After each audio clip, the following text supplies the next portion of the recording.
तुमने क्यों नहीं लिखा? मेरी मूर्ति में कुछ नहीं है, मेरी किताबों में है। किताबें पढ़ो। तो किताबों के लिए तो वर्गीकरण किया गया है। अब किताबें पढ़ने दोगे जब तो पढ़ेंगे।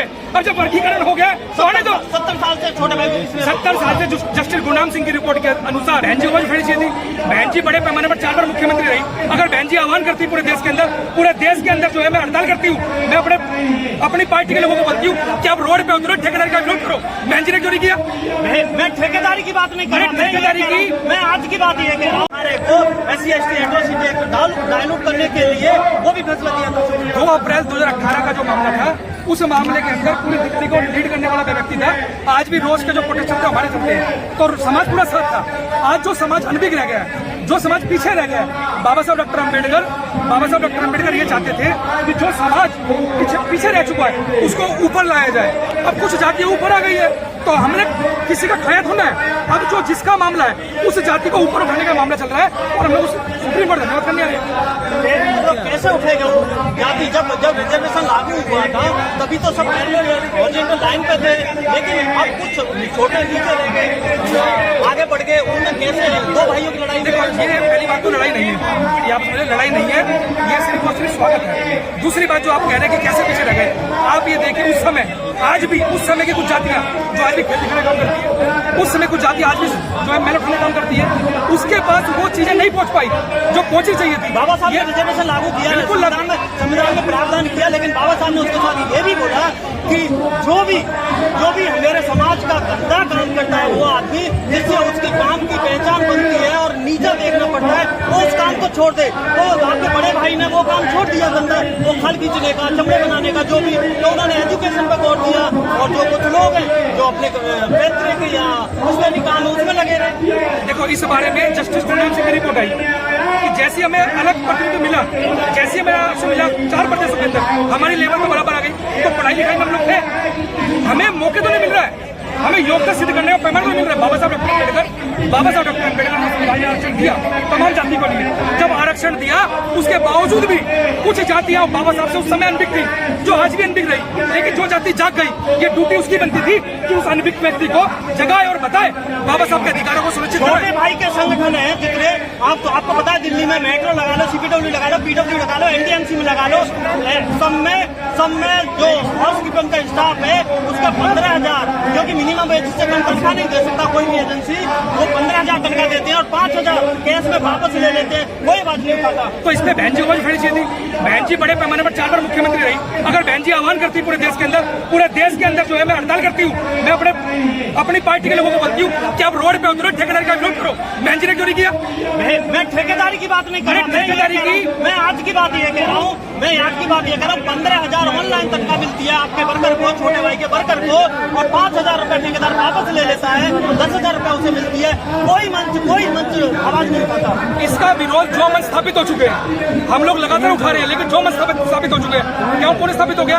बाम से BSP, उनको इस बात की आवाज उठानी चाहिए थी, क्यों उठाई उन्होंने मंच? इनकी ड्यूटी थी वो उठाने की। 4 बार बहन जी 1995 मुख्यमंत्री बन गई, 95 से लेकर 2025 आ गए। बहन जी ने जो यूपी की मुख्यमंत्री बनी, उन्होंने सफाई कर्मचारियों की जगह निकाली, सब जाति के लिए निकाली, बराबर जाति के लिए, ताकि वो ब्राह्मण भी वही काम करे, ठाकुर भी वही काम करे, और बनिया भी वही काम करे, और वाल्मीकि भी करे, और चमार भी करे, सबको इक्वलिटी किया। और जिसके पास जमीन नहीं थी उनको सबको, जो वंचित वर्ग है सबको जमीन दी। बहन जी की क्षेत्रीय पार्टी है क्या? बहन जी क्षेत्रीय पार्टी है क्या?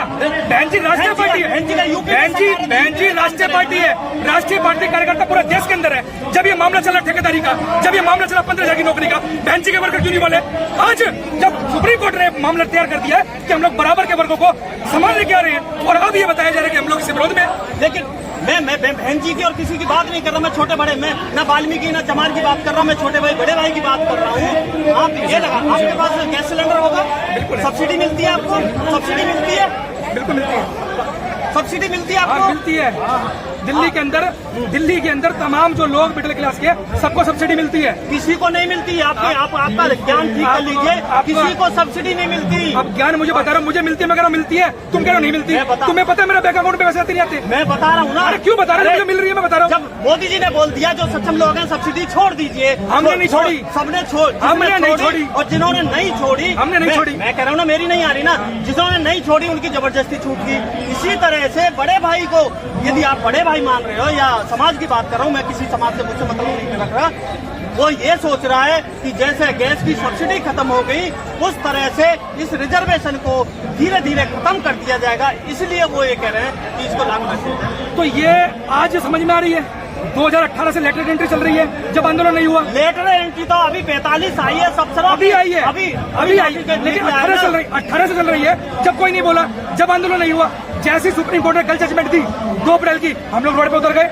आज सही थी तो हम स्वागत कर रहे हैं, गलत आएगी फिर रोड पे उतर जाएंगे। इसमें कौन सी नहीं बात। लेकिन उसमें तो हो ही नहीं सकता, तो धारा 341 में संशोधन नहीं हो सकता, वो तो सेंट्रल गवर्नमेंट की, पार्लियामेंट की पावर है, उसके राष्ट्रपति की पावर है। हम तो इस बात के लिए बात कर रहे हैं कि जो माननीय उच्च न्यायालय है जिन्होंने ये जजमेंट दी, हम तो उनके जजमेंट के माध्यम से भारत सरकार को अपील करते हैं कि भारत सरकार इस पे कानून लेके आए, इस पे कानून लाए। जो 7 जजों के हैं, 9 जजों में जाए ना, कानून बना, टंटे खत्म कर दे। हम ये कह रहे हैं 2 भाइयों की जो लड़ाई है तो वो 2 भाइयों के बीच बैठ के भी सुलझाई जा सकती है ना। बड़े भाई अब सब कुछ मिल गया, इससे 75 साल की आजादी के अंदर बड़े भाई ने सुध नहीं ली, आज सुप्रीम कोर्ट ने ले ली। जब 2 भाइयों का झगड़ा होता है तो बाहर का पंचायती करता है। क्या आज 2 भाई को क्या मिल गया, क्या मिल गया? अरे जो बड़े भाई ने जो अपने मतलब चीजों को छोड़ा, जो आपने बताई, एक उत्थान पे पहुंचे तो उसकी ड्यूटी बनती थी। यदि बड़े भाई को किसी को मिल गया तो उसको क्या जूते नहीं पड़ते, उसको बिना चप्पल के पैर के चलना नहीं पड़ता क्या? तो उस भाई के आंदोलन में साथ नहीं होते क्या? उस भाई के आंदोलन में साथ नहीं होते क्या? होते और नहीं होते, मैं तो ये कह रहा हूँ क्या मिल गया बड़े भाई को जो उसे छोड़ देना चाहिए। ये सुप्रीम कोर्ट बताए ना, हम यही तो कह रहे हैं कि जो मामला चल रहा है, सुप्रीम कोर्ट जजमेंट दी है, अगर उस जजमेंट से लगता है बड़े भाई में तो मनवादी जज जो है वो ये कह रहे हैं कि क्रीमी लेयर लागू कर देनी चाहिए, जिसकी एक पीढ़ी को मिल गया उसकी अगली पीढ़ी को नहीं मिलना चाहिए। और चीफ जस्टिस के दादा भी चीफ जस्टिस, बाप भी चीफ जस्टिस और वर्तमान में वो भी चीफ जस्टिस, हमें छोड़ देना चाहिए। क्रीमी लेयर का तमाम, चाहे वो देसी वर्ग हो, चाहे वो दलित वर्ग हो, तमाम लोग विरोध करते हैं। हम लोग क्रीमी लेयर के विरोध में खड़े हैं, हम कौन सा पक्ष में खड़े हैं? अगर आंदोलन क्रीमी लेयर के विरोध में होगा, हम लोग रोड पर उतरेंगे, हम तो पक्ष में, हम तो पक्ष में है। जब अभी यूपी में 69,000 शिक्षक भर्ती हुई, जब उसमें आरक्षण पूरा घोटाला हुआ, जब बड़े भाई, छोटे भाई, पिछले भाई सारे एकजुट हैं, तब सरकार, तब बीजेपी की सरकार, आरएसएस की सरकार जब आपको कंट्रोल में नहीं आ रहे तो छोटा भाई अलग हो जाएगा, बड़ा भाई अलग हो जाएगा। जैसे ओबीसी में हो गया, creamy layer, non creamy layer, तो फिर कैसे लड़ाई? पहली बात तो छोटा भाई बड़ा भाई अलग नहीं होगा, मैं क्लियर कर दूं, क्योंकि आरक्षण खत्म नहीं हो रहा है बड़े भाई का। जब छोटा भाई मजबूत होगा तो लड़ाई तो और मजबूत से लड़ी जाएगी ना भाई। जब यहाँ पे आंदोलन पहुंचने के लिए नौकरी मिलेगी, शिक्षा मिलेगी तो समझेगा। लेकिन एक भाई ये सोच रहा है कि मेरे भाई को वर्ग लाके, जैसे सपोज करो गांव के जो पृष्ठभूमि से समझते होंगे, गांव में 2 भाई है, कोई एक अपनी जमीन कर रहा है, दूसरा कोई उसको भड़का के, सामंती आदमी भड़का के वो कहता अपनी जमीन तू ले ले, उसकी जमीन को फिर वो पट्टे पे ले लेता है, फिर अपने नाम करवा लेता है। वो ये सोच रहा, बड़े भाई ये सोच रहा छोटे भाई को लालच देके कहीं ऐसा ना हो कि सारा ही हमारा रिजर्वेशन चला जाए। जब शिक्षा में वर्गीकरण हो जाएगा, छोटा भाई समझदार हो जाएगा। जब छोटा भाई समझदार होगा, अपने कभी अब छीन लेगा। बाबा साहब समझदार तो नहीं दोस्तों। बाबा साहब ने ये कही थी, सुबह 2 घंटी बजती है, एक मंदिर की बजती है और एक स्कूल की बजती है। तो छोटा भाई स्कूल की घंटी देख के चला गया और बड़ा भाई छोटा भाई मंदिर की घंटी देख बज के वहाँ चला गया। एक पक्ष का में चला, पक्ष एक स्कूल में चला गया। ठीक है, बोल ले दो यार। जिसके शिक्षा नहीं होगी, सामने आओ ना, सामने उसको पीछे पड़ेगा।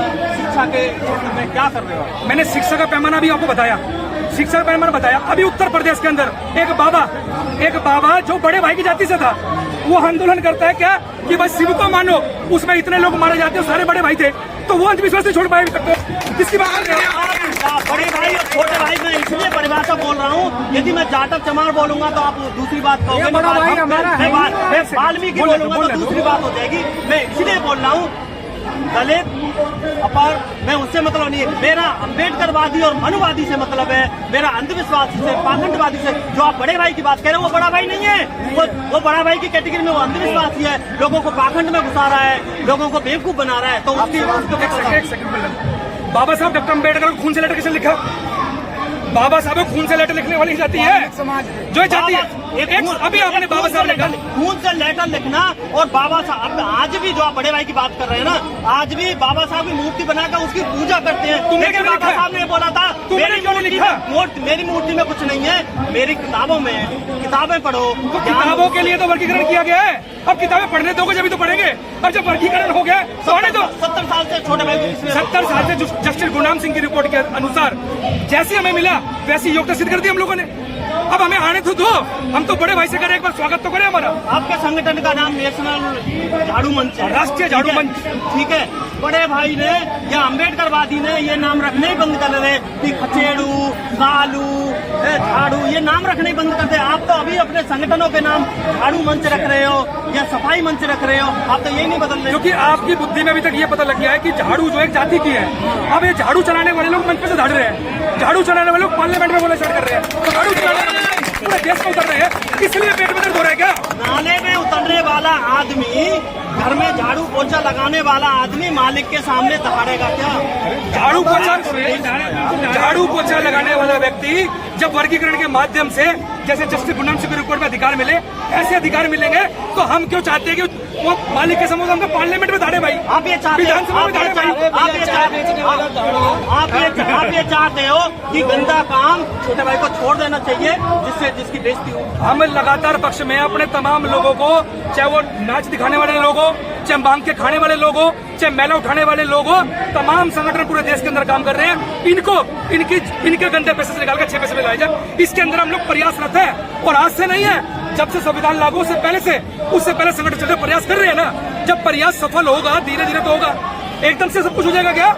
आज जब मौका मिला तो होने दो ना भाई। सुप्रीम कोर्ट का ऑर्डर है कि गटर में उतर के कोई आदमी सफाई नहीं करेगा, लेकिन फिर भी सफाई कर्मचारी गटर में नीचे उतर कर सफाई करता है और कोई भी आवाज नहीं उठाता। तो हम तो कहते हैं हमारी कोई मत उठाओ आज, लेकिन जो हमारी पार्टियां थी, जैसे बीएसपी पार्टी थी, अरे उसने क्यों नहीं उठाई? सवाल इस बात का है। उन्होंने सबके लिए भाड़ में जाए, बता सबके लिए बराबर कर दिया, वो छोड़ दे। क्यों नहीं उठाई? हमारी नेता, हमने बोला हमारी प्रधानमंत्री मायावती बने, पूरे देश में बोला, तो उसने क्यों नहीं उठाई? सवाल उसका पूछना चाहिए। एक व्यक्ति जो समाज के अंदर मर रहा है, एक व्यक्ति जो जीवन में मर रहा है, उसको क्या पता मेरा अधिकार क्या है? जो भाई जीत चुका, जो भाई बढ़ चुका, वो बताएगा अधिकार क्या है। उसने क्यों नहीं बताया? बताने को प्रकृति बताती है। एक मधुमक्खी प्रकृति बताएगी, प्रकृति बताएगी, प्रकृति बताएगी। अगर एमपी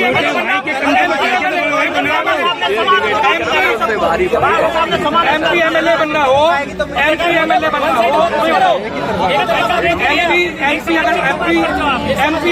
हो, तो नहीं बताएगी, लेकिन जब सीवर में अधिकार मांगने की प्रकृति बताएगी। कमाल की बात है। मैं जो कह रहा हूँ वो समझिए। एक आदमी जब स्कूल जाना होता है बच्चे को, ठीक है, और उसी का पेरेंट्स, मम्मी या पापा, वो सफाई करने गया है, तो बच्चा स्कूल नहीं जाएगा ना। तो सबसे पहले आपने ये पहली बात बोल रहे हैं कि हम फेवर में नहीं है, इसके धंधे काम के आप फेवर में नहीं है, तो आप निकालने के लिए क्या करोगे? अरे लगातार प्रयासरत कर रहे हैं और उसी के लिए वर्गीकरण में स्वागत कर रहे हैं। जब वर्गीकरण होगा, जो लोग पढ़ चुके हैं उनको नौकरी में हिस्सेदारी मिलेगी, और जब नौकरी में हिस्सेदारी मौका मिलेगा तो और बन जाएगा। समाज में एक मिनट बात बोलूं मैं, दलित मूवमेंट पे सबसे ज्यादा काम करने वाला एक संगठन है वामसे। वाल्मीकियों में कितना कैडर दिया, लिस्ट के आधार पर दिखा दे मैं जरा।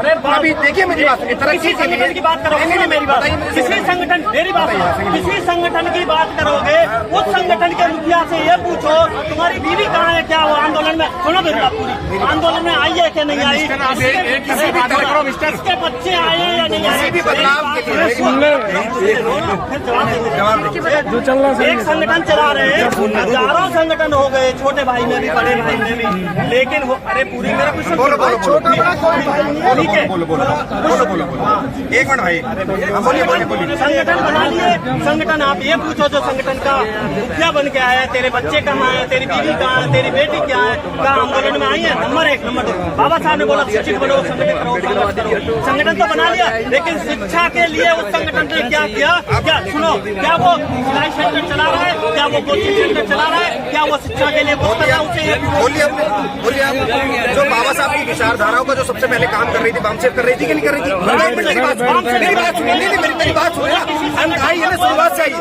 शुरुआत से आई, ऐसे नहीं जो आप बोलना चाहे, आप बोलना चाहे, शुरुआत से आए, मैं कह रहा हूँ शुरुआत से आए, मैंने सुनिए, बामसेफ ने वाल्मीकियों में कितना कैडर दिया, वाल्मीकियों के लिए बाबा, एक मिनट मेरी बात सुनो ना, आप जवाब दें, अरे छोड़ो ना, छोड़ो, एक मिनट मिनट DS4 एक मिनट भाई साहब चाहिए भाई साहब एक मिनट भाई साहब मैं मान्यवर काशीराम साहब की बात छोड़ो, बात को बोल रहा आपने बोलो ये जाति सफाई का काम क्यों करती है, ये जाति सफाई का काम क्यों करती है, जवाब दे रहा हूँ ना, ये जाति सफाई का काम क्यों करती है, आज भी इससे क्यों नहीं निकल पा रही है। मैं कह रहा हूँ DS4 से लेके पहली बाम से भी उन्होंने बाबा साहब की विचारधारा लाने का काम किया, दिखाया मैं डाटा पे दिखाया ना। अरे परिवर्तन किसी भी चीज का होगा तो सबसे पहले विचारों का परिवर्तन होगा। मुझे बताया इन्होंने बाबा साहब की विचारधारा का वाल्मीकि जाति में लाने का कितना काम किया, डाटा दिखाया। काशीराम साहब रहे, बामसेब ने काम किया। पहली बात जब वो DS4 बन चुकी थी बामसेब नहीं थी, वो DS4 बन चुकी थी बामसेब नहीं थी। नहीं अरे जवाब, अरे दे जवाब, दे रहे जवाब, आओ दे रहा हूँ जवाब, दे रहा हूँ विचारधाराओं का प्रचार। मैं कह रहा हूँ ये कह रहे वाल्मीकि जाति सफाई का काम क्यों नहीं छोड़ती, देखा इतना साल हो गया 70 साल। मैं कह रहा हूँ 50 साल तो बामसेब ने भी समाज में काम किया। वाल्मीकि अरे चंदा छोड़, अरे सुन यार भाई, अरे बामसेब ने जब इधर भी सुनना यार, बात कर रहे मेरे से बात कर रहे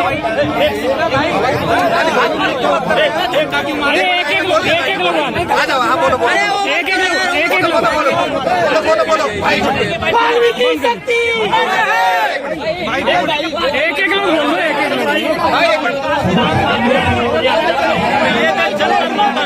हमारे छोटे भाई यहाँ चल रहा है, इस चर्चा पर आपकी क्या राय है, कमेंट में जरूर।